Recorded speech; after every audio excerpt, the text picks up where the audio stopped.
Dr. Nathan, first off, super cool idea. I wish I thought of this first, to be honest.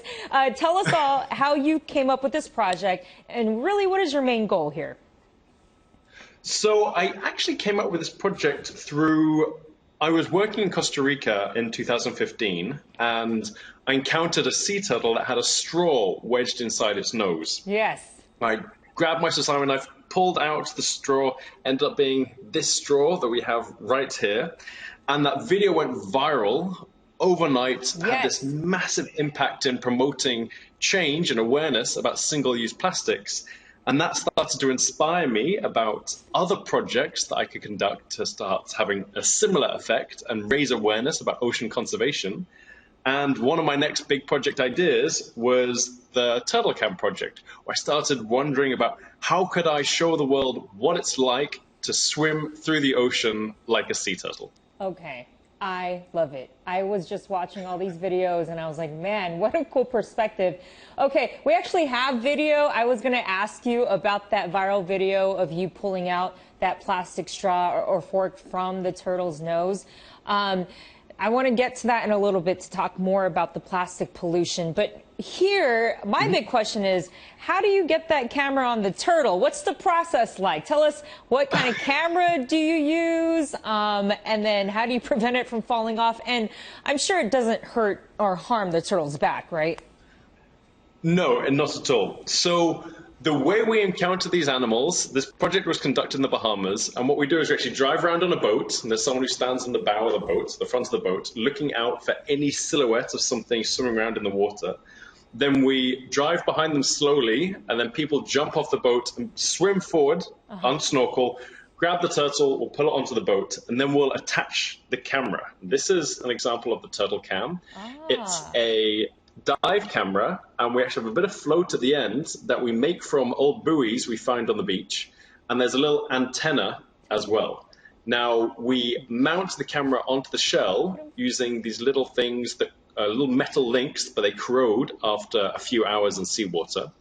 When they corrode, that means that the camera pops off, floats to the surface, and then using this antenna we're able to track down its location again, and that's how we recover the unit. That is super cool. Okay, so what's the coolest or strangest thing you've seen from a turtle's point of view?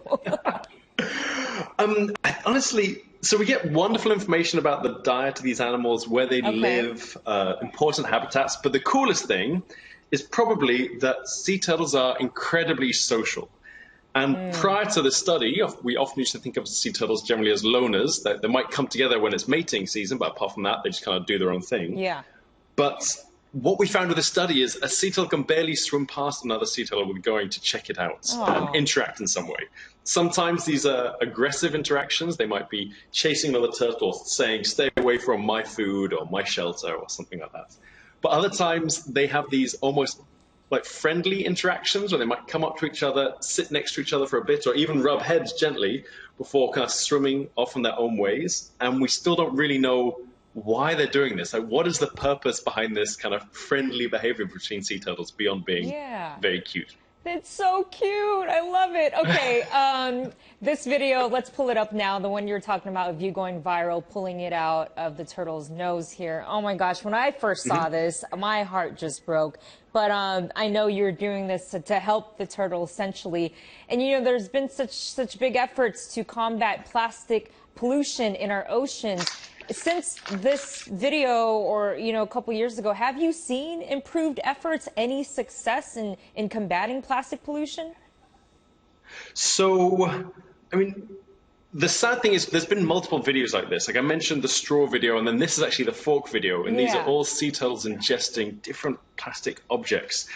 The sad side to it is we're still seeing a massive problem worldwide of marine plastic pollution. And these instances of animals being entangled or ingesting plastic are going to keep increasing unless we can both reduce the amount of plastic in the ocean, but also reduce the amount that we're producing. Because there's already a certain amount of plastic that's in the ocean. Unless we do something about that, that's not going away anytime soon.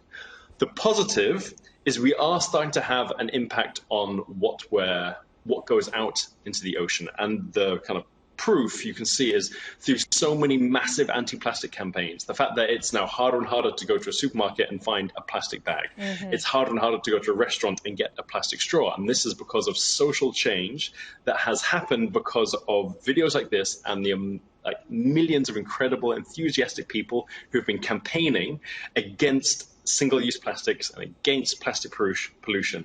And these are making the necessary changes we need to make the oceans a healthier place. So the problem's not solved, but we are having victories in certain areas. Yes, any little victory counts, right? Real quick, Doctor, what's next for the TurtleCam project?